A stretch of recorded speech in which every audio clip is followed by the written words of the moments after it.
हमारे चारों ओर अगर देखें तो धातुएं ही धातुएं हैं।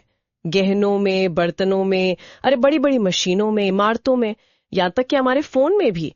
पर कभी सोचा है ये सब चीजें जमीन के नीचे से हम तक पहुंचती कैसे हैं और फिर इस्तेमाल के लायक बनती कैसे हैं? हाँ, ये वाकई एक बहुत ही दिलचस्प सफर है। विज्ञान की भाषा में इसे धातु विज्ञान या मेटलॉजी कहते हैं।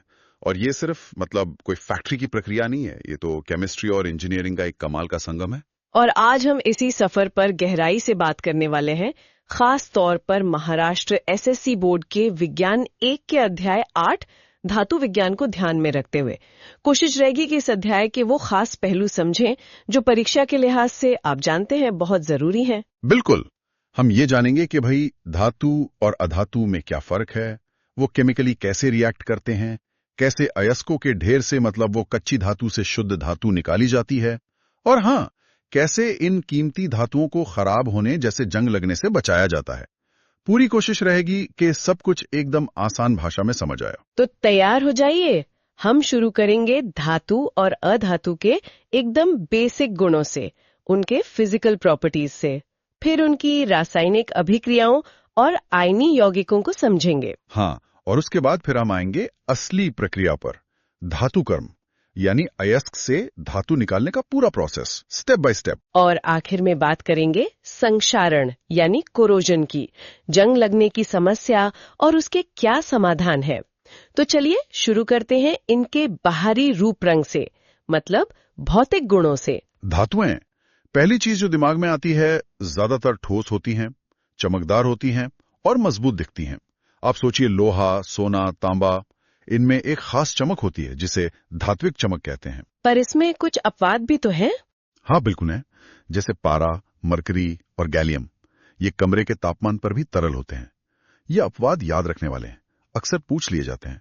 अच्छा, और वो गुण जिसे इन्हें पीट कर चादर, हाँ, आघात वर्धनीयता मतलब मेलिएबिलिटी, और खींच कर तार बना सकते हैं, वो है तन्यता, डक्टिलिटी। सोने की पतली वर्क या तांबे के पतले तार, वो इन्हीं गुणों की वजह से बनते हैं।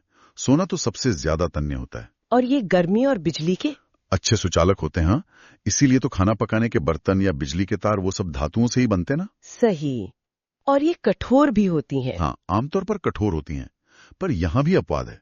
सोडियम और पोटेशियम जैसी क्षार धातुएं इतनी नरम होती हैं कि उन्हें आप चाकू से काट सकते हैं, मक्खन की तरह। अरे वाह! और हाँ, टकराने पर आवाज करती हैं, ध्वनिकता, सोनोरिटी कहते हैं, जैसे मंदिर या स्कूल की घंटी। इनके गलनांक और क्वथनांक भी काफी ऊंचे होते हैं। टंगस्टन का गलनांक तो सबसे ज्यादा होता है, इसीलिए बल्ब के फिलामेंट में इस्तेमाल होता था। तो फिर अधातुएं इनसे कैसे अलग हुई? कार्बन, सल्फर, ऑक्सीजन, ये सब काफी अलग। अधातुएं ज्यादातर ठोस या गैस होती हैं, सिर्फ ब्रोमीन है जो तरल अवस्था में मिलती है। इनमें धातुओं जैसी चमक नहीं होती, फीकी सी होती हैं। लेकिन आयोडीन, उसके क्रिस्टल तो चमकते हैं। हाँ, आयोडीन एक अपवाद है, उसमें चमक होती है, पर ज्यादातर अधातुएं भंगुर होती हैं, मतलब चोट मारने पर टूट जाती हैं, तार या चादर नहीं बनती। कोयला देखा है ना, हथौड़ा मारने पर बिखर जाता है। और ये गर्मी और बिजली की कुचालक होती है ना? हाँ, सामान्यतः कुचालक, लेकिन यहाँ एक बहुत बड़ा अपवाद है, ग्रेफाइट। ग्रेफाइट, वो तो कार्बन का ही रूप है। बिल्कुल, कार्बन अधातु है, पर उसका एक रूप ग्रेफाइट बिजली का सुचालक है।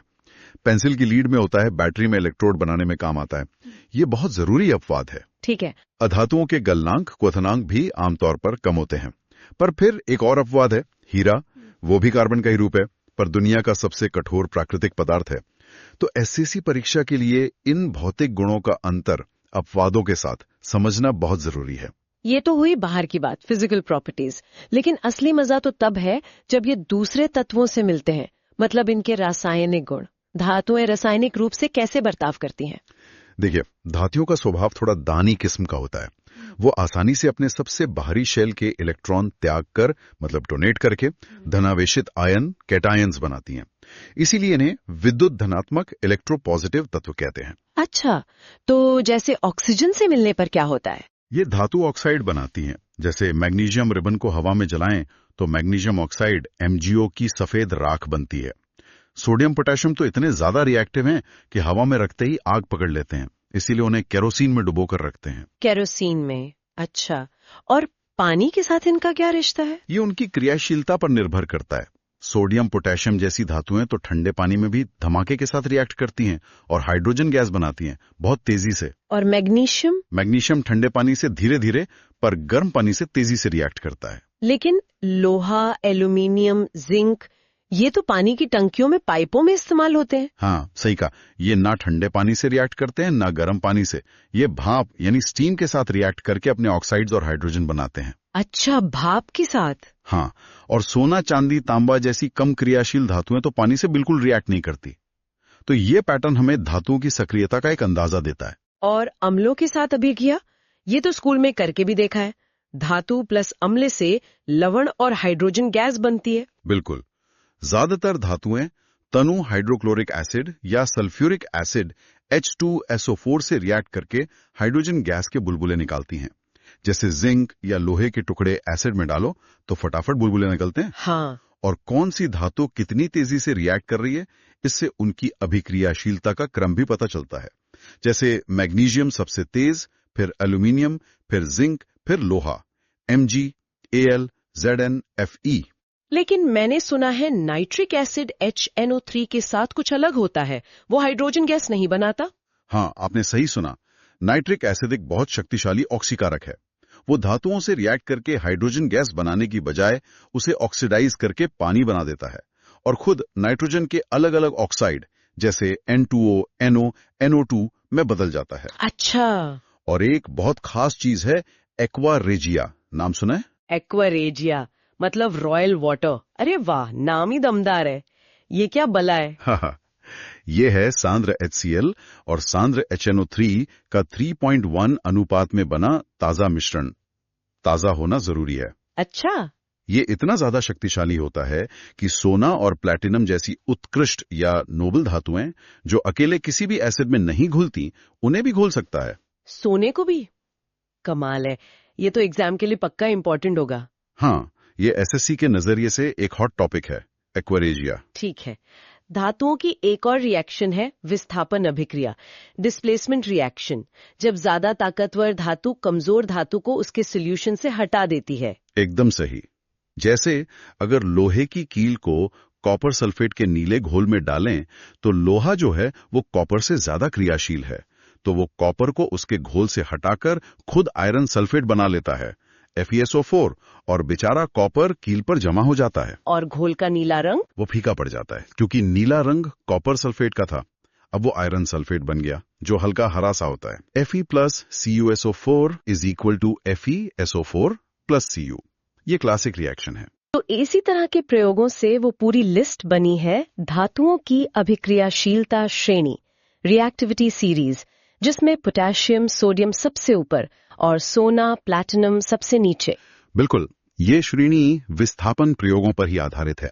यह हमें बताती है कि कौन सी धातु कितनी आसानी से इलेक्ट्रॉन देके रिएक्ट करेगी। पोटेशियम सबसे ज्यादा क्रियाशील, सोना सबसे कम। और इसका इस्तेमाल कहाँ होता है? इसका सबसे बड़ा इस्तेमाल ये समझने में है कि किसी धातु को उसके अयस्क से कैसे निकाला जाएगा। ये श्रेणी ही तय करती है कि कौन सा तरीका अपनाना है। इस पर हम आगे आएंगे जब धातु कर्म की बात करेंगे। ठीक है, अब जरा अधातुओं के रासायनिक व्यवहार पर भी नजर डालें। ये धातुओं से कैसे अलग हैं? जहां धातुएं इलेक्ट्रॉन देती हैं, वहीं अधातुएं इलेक्ट्रॉन लेना पसंद करती हैं। मतलब ये इलेक्ट्रॉन स्वीकार करके ऋणायन, एनायंस बनाती हैं। इसीलिए ये विद्युत ऋणात्मक, इलेक्ट्रोनेगेटिव होती हैं। अच्छा, तो ऑक्सीजन से मिलकर ये अम्लीय ऑक्साइड बनाती हैं, जैसे कार्बन से CO2 जो पानी में घुलकर कार्बोनिक एसिड बनाता है, सल्फर से SO2 जो सल्फ्यूरस एसिड बनाता है, या फिर उदासीन ऑक्साइड भी बना सकती हैं, जैसे कार्बन मोनोऑक्साइड CO या नाइट्रस ऑक्साइड N2O। और पानी या एसिड के साथ इनकी बनती हैं? नहीं, आमतौर पर अधातुएं पानी या तनु एसिड से रिएक्ट नहीं करती। हाँ, हाइड्रोजन के साथ खास परिस्थितियों में मिलकर हाइड्राइड बना सकती हैं, जैसे सल्फर से हाइड्रोजन सल्फाइड H2S या नाइट्रोजन से अमोनिया NH3। तो इनका व्यवहार धातुओं से काफी अलग है, बिल्कुल उल्टा कह सकते हैं। अब आते हैं आयनिक यौगिकों पर, आयोनिक कंपाउंड्स। ये तब बनते हैं जब एक धातु और एक अधातु मिलते हैं, वो इलेक्ट्रॉन देने और लेने वाला चक्कर। हाँ, बिल्कुल वही। धातु अपना बाहरी इलेक्ट्रॉन पूरी तरह से अधातु को ट्रांसफर कर देती है। धातु बन जाता है धनायन पॉजिटिव आयन, अधातु बन जाती है ऋणायन नेगेटिव आयन। जैसे सोडियम और क्लोरीन। सबसे बढ़िया उदाहरण, सोडियम Na अपना एक इलेक्ट्रॉन क्लोरीन Cl को देता है। सोडियम बन जाता है Na+ आयन, क्लोरीन बन जाता है Cl- आयन। अब ये पॉजिटिव और नेगेटिव आयन एक दूसरे को मजबूती से खींचते हैं, जैसे चुंबक के दो अलग ध्रुव। इसी मजबूत स्थिर वैद्युत आकर्षण बल इलेक्ट्रोस्टैटिक फोर्स को आयोनिक बॉन्ड कहते हैं, और बन जाता है NaCl, हमारा खाने वाला नमक। अच्छा, इसीलिए ये नमक जैसे क्रिस्टल के रूप में होते हैं। हाँ, क्योंकि ये आयन एक बहुत ही नियमित 3 डायमेंशनल जाली जैसी संरचना में बंधे होते हैं, जिसे क्रिस्टल लैटिस कहते हैं। ये ठोस और कठोर होते हैं क्योंकि आयनों के बीच का ये बंधन बहुत मजबूत होता है। लेकिन मैंने पढ़ा है कि ये भंगुर होते हैं, ब्रिटल, मतलब जोर लगाने पर टूट जाते हैं। हाँ, ये कठोर तो होते हैं पर भंगुर भी। अगर आप क्रिस्टल पर जोर लगाएंगे तो आयनों की परतें एक दूसरे पर फिसल सकती हैं। अगर ऐसा हुआ कि एक जैसे चार्ज वाली परतें आमने सामने आ गईं, जैसे प्लस के सामने प्लस या माइनस के सामने माइनस, तो वो एक दूसरे को जोर से धकेलेंगी, रिपल्शन, और क्रिस्टल टूट जाएगा। अच्छा। और इनके गलनांक क्वथनांक बहुत ज्यादा होते हैं। हाँ, बहुत ज्यादा, क्योंकि उन मजबूत आयनी बंधनों को तोड़ने के लिए बहुत ज्यादा गर्मी, बहुत ऊर्जा देनी पड़ती है। नमक को पिघलाने के लिए 800 डिग्री सेल्सियस से भी ज्यादा तापमान चाहिए। बाप रे। और ये पानी में घुल जाते हैं। हाँ, ज्यादातर आयोनिक यौगिक पानी में घुलनशील होते हैं, क्योंकि पानी के अणु आयनों को घेर कर उन्हें अलग अलग कर देते हैं। लेकिन केरोसिन या पेट्रोल जैसे कार्बनिक विलायकों में ये अघुलनशील होते हैं। और बिजली का चालन, क्या नमक के क्रिस्टल से करंट पास हो सकता है? नहीं, ठोस अवस्था में बिल्कुल नहीं। क्यों? आयन तो है ना उसमें। आयन है, लेकिन वो अपनी जगह पर फिक्स हैं, क्रिस्टल लैटिस में बंधे हुए हैं। वो चल फिर नहीं सकते। करंट पास होने के लिए चार्ज का बहना जरूरी है, आवेश वाहकों का हिलना जरूरी है। तो फिर करंट कब पास होगा? जब आप नमक को पिघला दें या उसे पानी में घोल दें, तब आयन आजाद हो जाते हैं। वो घोल में या पिघली हुई अवस्था में घूमने फिरने लगते हैं। अब अगर आप इलेक्ट्रोड लगाकर वोल्टेज देंगे तो ये आयन चार्ज को एक इलेक्ट्रोड से दूसरे तक ले जा सकते हैं, मतलब तब ये बिजली का चालन करते हैं। अच्छा, तो ठोस में नहीं पर पिघली हुई या घुली हुई अवस्था में करते हैं। बिल्कुल, ये समझना बहुत जरूरी है कि चालन सिर्फ गलित या विलयन अवस्था में ही क्यों होता है। ये अक्सर SSC परीक्षा में पूछा जाता है। बहुत बढ़िया। अब हम आते हैं इस अध्याय के बिल्कुल दिल पर, धातु विज्ञान यानी मेटलर्जी। ये अयस्क से शुद्ध धातु तक का सफर है ना? एकदम सही। प्रकृति में ज्यादातर धातुएं अकेली, मतलब मुक्त अवस्था में नहीं मिलती। सोना, चांदी, प्लैटिनम जैसी बहुत कम क्रियाशील धातुएं ही मुक्त मिल पाती हैं। बाकी सब में पाई जाती हैं, जैसे ऑक्साइड, सल्फाइड, कार्बोनेट, सल्फेट आदि। जमीन से खोदकर निकाले गए इन प्राकृतिक पदार्थों को खनिज, मिनरल्स कहते हैं। और अयस्क और क्या होता है? खनिज और अयस्क में क्या फर्क है? देखिए, जमीन से बहुत सारे खनिज मिलते हैं जिनमें धातु होती है, लेकिन हर खनिज से धातु निकालना आसान या फायदेमंद नहीं होता। अयस्क वो खनिज है जिससे धातु को आसानी से और कम खर्चे में निकाला जा सके। तो हम कह सकते हैं कि सभी अयस्क खनिज होते हैं, पर सभी खनिज अयस्क नहीं होते। अच्छा। और अयस्क के साथ दिक्कत यह है कि उसमें धातु के यौगिक के अलावा बहुत सारी फालतू चीजें भी मिली होती हैं, मिट्टी, रेत, कंकड़, पत्थर। इन अशुद्धियों को गैंग या अधात्री कहते हैं। तो हमारा पहला काम हुआ इस अयस्क रूपी खजाने में से गैंग यानी गंदगी को हटाना। एकदम सही। धातु पाने के इस पूरे सफर के मोटे तौर पर 3 मुख्य पड़ाव हैं। पहला, अयस्कों का सांद्रण, यानी गैंग को हटाकर अयस्क को ज्यादा शुद्ध, ज्यादा कॉन्सेंट्रेटेड बनाना। दूसरा, धातु का निष्कर्षण। अब इस सांद्रित अयस्क से धातु को उसके यौगिक से आजाद कराना, उसे एलिमेंटल फॉर्म में लाना। तीसरा, धातु का परिष्करण। जो धातु हमें मिली है उसमें अब भी थोड़ी बहुत अशुद्धियां हो सकती है, उन्हें हटाकर बिल्कुल शुद्ध धातु प्राप्त करना। ठीक है, तो चलिए पहले पड़ाव पर चलते हैं, अयस्क का सांद्रण। ये गैंग हटाने के क्या क्या तरीके हैं? तरीके इस बात पर निर्भर करते हैं कि अयस्क और गैंग के भौतिक या रासायनिक गुणों में क्या अंतर है। कुछ प्रमुख विधियां हैं। गुरुत्वीय पृथक्करण, ग्रेविटेशनल सेपरेशन। ये तब काम आती है जब अयस्क के कण भारी हों और गैंग के कण हल्के। इसमें पानी की तेज धार का इस्तेमाल करते हैं या फिर एक खास तरह की कांपने वाली ढलानदार मेज, विल्फली टेबल का। पानी हल्के गैंग को बहा ले जाता है और भारी अयस्क पीछे रह जाता है। घनत्व के अंतर का फायदा उठाते हैं इसमें। अच्छा, घनत्व के अंतर पर आधारित। हाँ। दूसरा है चुंबकीय पृथक्करण, मैग्नेटिक सेपरेशन। ये तब इस्तेमाल होता है जब अयस्क या गैंग में से कोई एक चुंबकीय हो, मतलब चुंबक से चिपकता हो। अयस्क को एक कन्वेयर बेल्ट पर डालते हैं जो एक चुंबकीय रोलर के ऊपर से गुजरती है। जो पदार्थ चुंबकीय होगा वो रोलर से चिपककर उसके पास गिरेगा और जो अचुंबकीय होगा वो दूर जाके गिरेगा। जैसे टिन स्टोन अयस्क से टंगस्टन है शुद्धि अलग करना। बिल्कुल।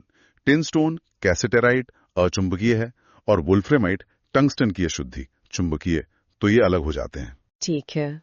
और फिर आती एक बहुत ही महत्वपूर्ण विधि खासकर सल्फाइड अयस्कों के लिए, फेन प्लवन विधि, फ्रॉथ फ्लोटेशन। फेन प्लवन, झाग वाली। हाँ ये कैसे काम करती है? हाँ, झाग वाली।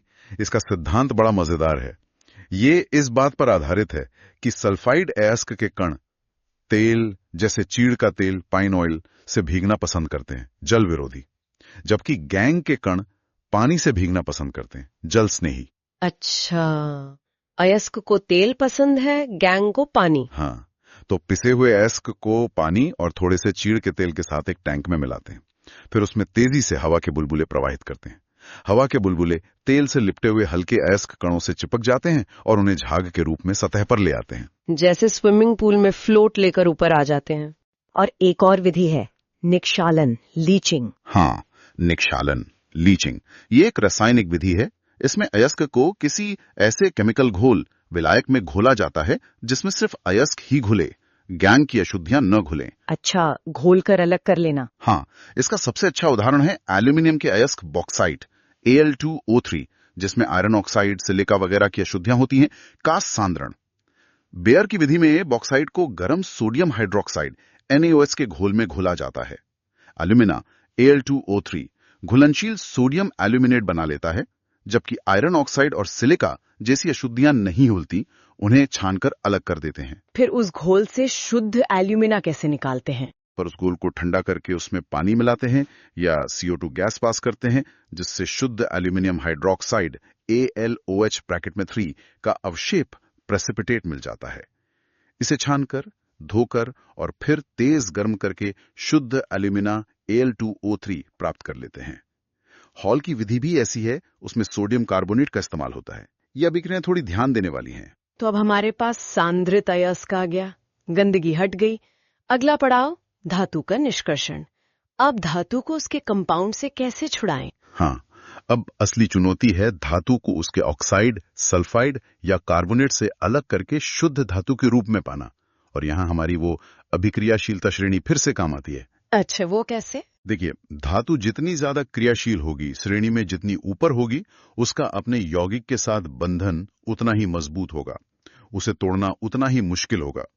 उच्च अभिक्रियाशील धातुएं जैसे potassium, sodium, calcium, magnesium, aluminium, ये बहुत क्रियाशील हैं। इनके ऑक्साइड या क्लोराइड बहुत स्थायी होते हैं। इन्हें कार्बन जैसे साधारण अपचायक, रिड्यूसिंग एजेंट से अपचयित करके धातु नहीं पा सकते। कार्बन इतना शक्तिशाली नहीं है कि इनसे ऑक्सीजन छीन सके। तो फिर इन्हें कैसे निकालते हैं? इनके लिए हमें बिजली का इस्तेमाल करना पड़ता है। इनके पिघले हुए गलित लवणों जैसे क्लोराइड या ऑक्साइड का विद्युत अपघटन, इलेक्ट्रोलिसिस करते हैं। करंट पास करने पर धातु कैथोड नेगेटिव इलेक्ट्रोड पर जमा हो जाती है। इसका कोई खास उदाहरण जो एग्जाम के लिए जरूरी हो? एल्यूमिनियम का निष्कर्षण, यह बहुत ही महत्वपूर्ण है। हमने बॉक्साइट से शुद्ध एल्यूमिना Al2O3 तो पा लिया था।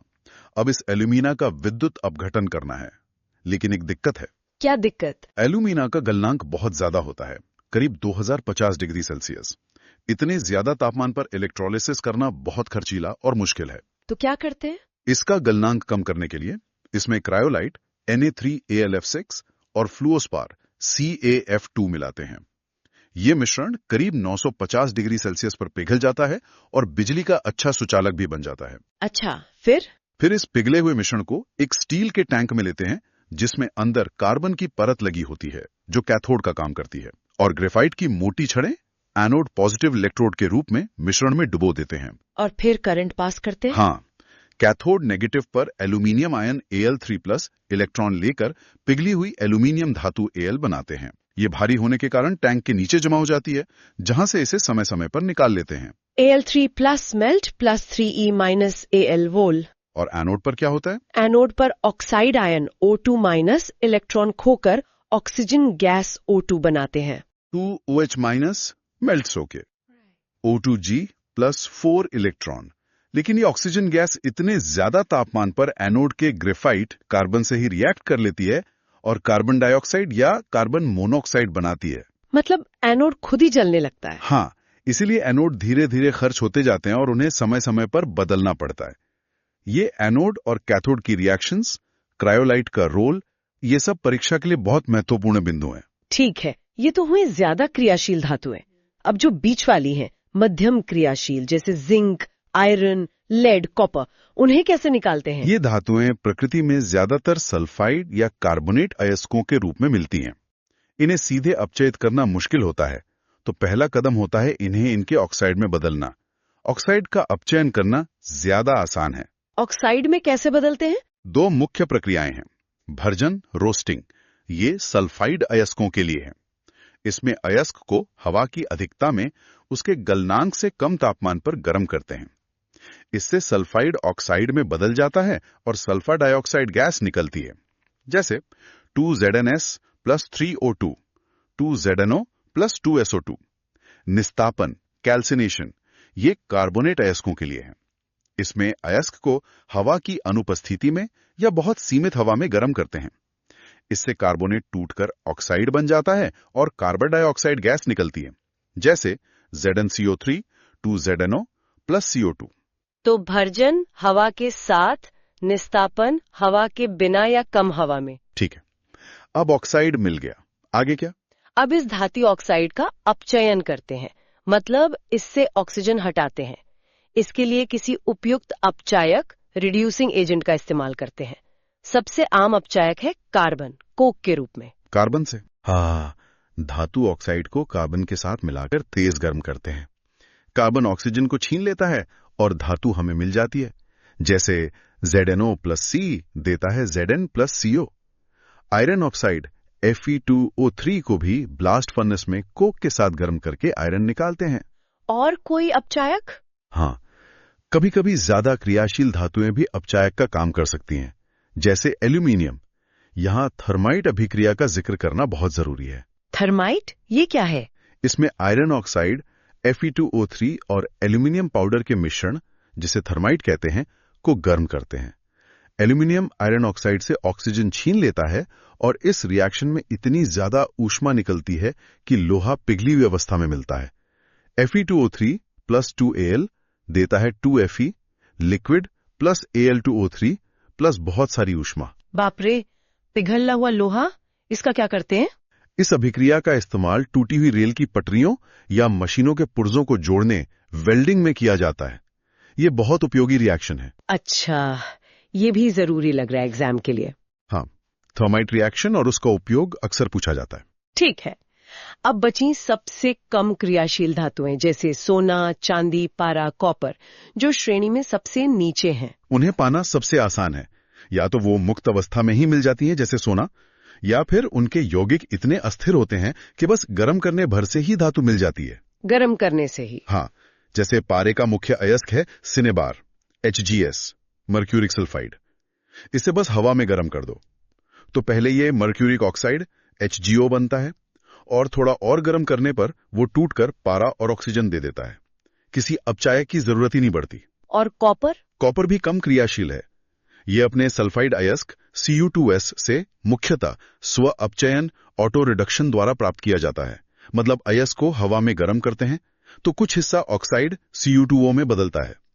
फिर ये ऑक्साइड बचे हुए सल्फाइड Cu2S से ही रिएक्ट करके कॉपर धातु और सल्फर डाइऑक्साइड बना लेता है।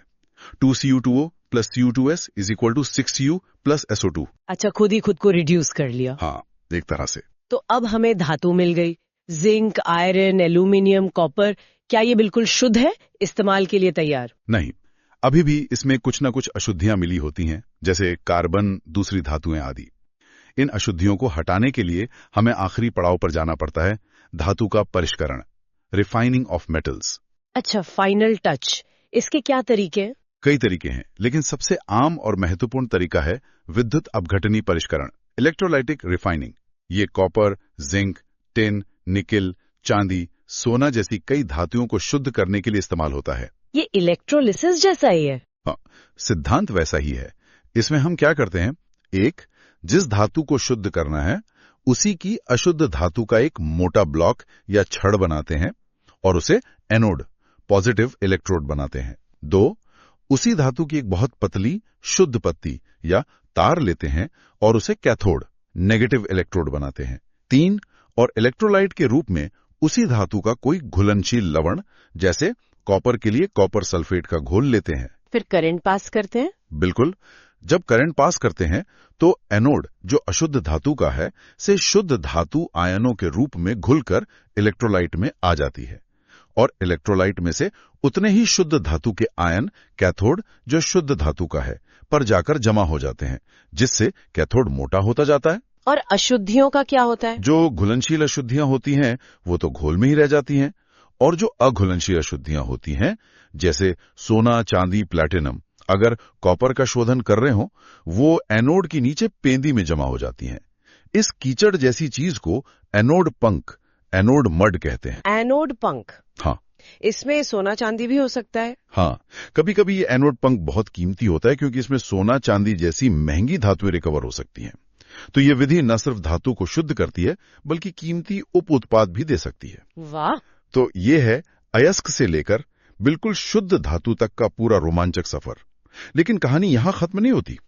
इतनी मेहनत से जो धातु निकाली उसे बचाना भी तो है, खासकर उस दुश्मन से जिसका नाम है संक्षारण यानी कोरोजन। बिल्कुल सही कहा। संक्षारण एक बहुत बड़ी समस्या है। इसका मतलब है धातुओं का अपने आसपास के वातावरण जैसे हवा, नमी या रसायनों से धीरे धीरे क्रिया करके खराब हो जाना, नष्ट हो जाना।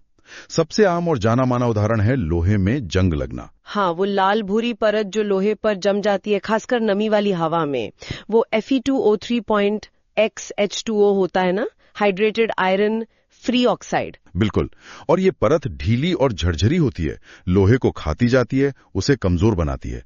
हर साल कितना लोहा जंग की वजह से बर्बाद हो जाता है। और दूसरी धातुओं का क्या? चांदी भी तो काली पड़ जाती है। हाँ, चांदी हवा में मौजूद हाइड्रोजन सल्फाइड H2S से रिएक्ट करके सिल्वर सल्फाइड Ag2S की काली परत बना लेती है।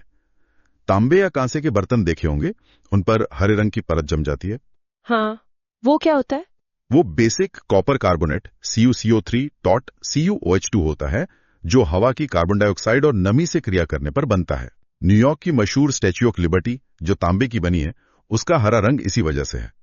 अच्छा, लेकिन एल्यूमिनियम के साथ कुछ अलग होता है शायद, उस पर भी तो परत बनती है। हाँ, एल्यूमिनियम बहुत क्रियाशील धातु है।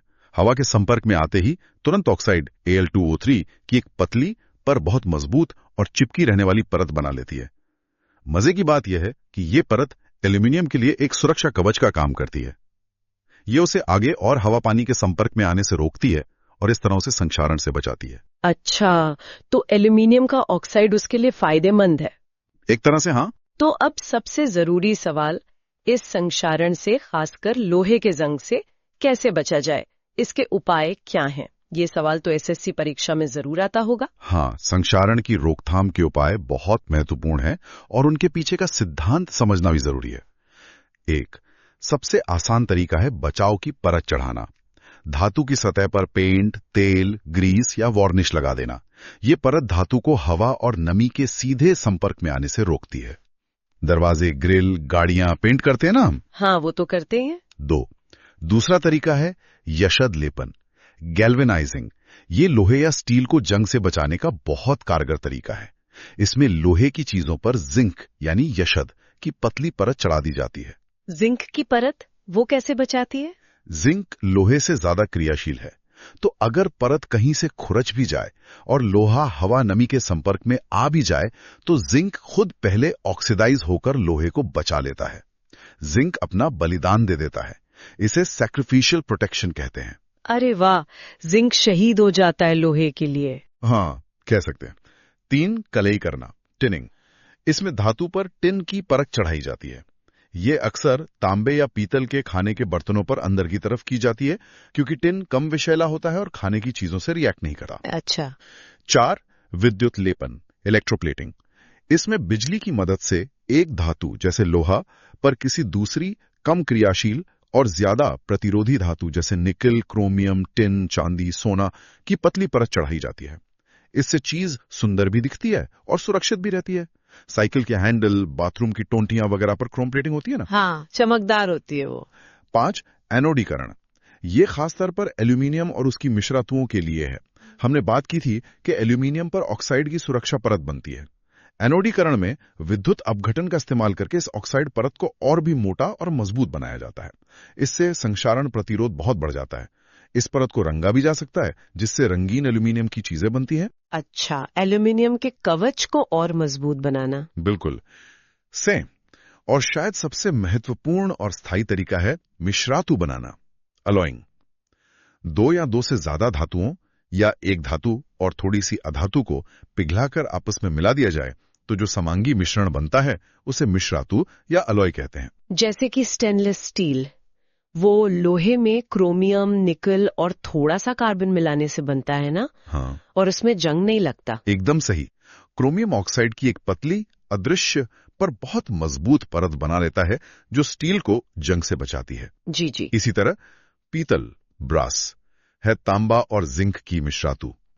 कांसा, ब्रॉन्ज, है तांबा और टिन की मिश्रातु। और अगर मिश्रातु में एक धातु पारा, मर्क्यूरी हो तो उसे अमलगम कहते हैं। हाँ, पारे की मिश्रातुओं को अमलगम कहते हैं, जैसे जिंक अमलगम, सोडियम अमलगम। दांतों में जो चांदी भरते थे पहले, वो भी सिल्वर टिन अमलगम होता था। मिश्रातु बनाने से धातु के गुणधर्म जैसे कठोरता, मजबूती, गलनांक, बिजली का चालन और सबसे जरूरी संक्षारण प्रतिरोध काफी बदल जाते हैं और अक्सर बेहतर हो जाते हैं। तो आज हमने धातुओं और अधातुओं की पूरी कहानी समझ ली। उनके भौतिक और रासायनिक गुण, उनकी क्रियाशीलता, कैसे आयोनीय यौगिक बनते हैं और सबसे जरूरी अयस्क से शुद्ध धातु निकालने का पूरा विज्ञान यानी धातु विज्ञान, उसके सारे चरण और फिर उस कीमती धातु को संक्षारण से बचाने के तरीके। ये सब जानना तो मतलब हमारी पूरी दुनिया को समझने जैसा है, क्योंकि धातुएं तो हर जगह हैं, हर चीज में। बिल्कुल। उम्मीद है इस पूरी चर्चा से धातु विज्ञान के जो मुख्य सिद्धांत हैं, खासकर एसएससी परीक्षा के नजरिए से, वो स्पष्ट हुए होंगे। हमने भौतिक रासायनिक गुणों के अंतर से लेकर अभिक्रियाशीलता श्रेणी, निष्कर्षण की अलग अलग विधियां, विद्युत अपघटन, भर्जन, निस्तापन, अपचयन, एल्यूमिनियम का निष्कर्षण, थर्माइट रिएक्शन और आखिर में संक्षारण और उसकी रोकथाम के तरीकों तक लगभग सभी महत्वपूर्ण बिंदुओं पर बात की। हाँ, ये सब वाकई बहुत दिलचस्प और जानकारी भरा था। हाँ, और यहाँ एक सवाल थोड़ा भविष्य की तरफ भी इशारा करता है, जो सोचने लायक है। हम जानते हैं कि पारंपरिक तरीकों से जमीन खोदकर अयस्क निकालना और फिर उससे धातु बनाना, इसमें बहुत ज्यादा ऊर्जा लगती है, पर्यावरण पर भी काफी असर करता है। और ये अयस्क भी सीमित हैं, हमेशा तो मिलते नहीं रहेंगे। हाँ, ये तो है। तो भविष्य में हमें धातुएं कहाँ से मिलेंगी? क्या तरीके होंगे? क्या हम बैक्टीरिया या दूसरे सूक्ष्म जीवों का इस्तेमाल करके अयस्कों से धातु निकालने में ज्यादा माहिर हो पाएंगे? इस फील्ड को जैव धातुकी या बायोमेटलर्जी कहते हैं। इस पर काफी रिसर्च चल रही है। बैक्टीरिया से धातु निकालना, वाह। या फिर क्या हम पुरानी बेकार हो चुकी चीजों से धातुओं को रिसाइकल करने में इतने कुशल हो जाएंगे कि हमें नई धातु निकालने के लिए जमीन खोदने की जरूरत बहुत कम पड़े? सस्टेनेबिलिटी के लिए रिसाइकलिंग का महत्व तो आज भी है, पर भविष्य में ये शायद और भी कहीं ज्यादा जरूरी हो जाएगा। ये आज के कुछ बड़े सवाल हैं जिन पर सोचना और काम करना बहुत जरूरी है। वाकई ये तो बहुत महत्वपूर्ण सवाल है भविष्य के लिए। इस दिशा में और खोजबीन जारी रखनी होगी।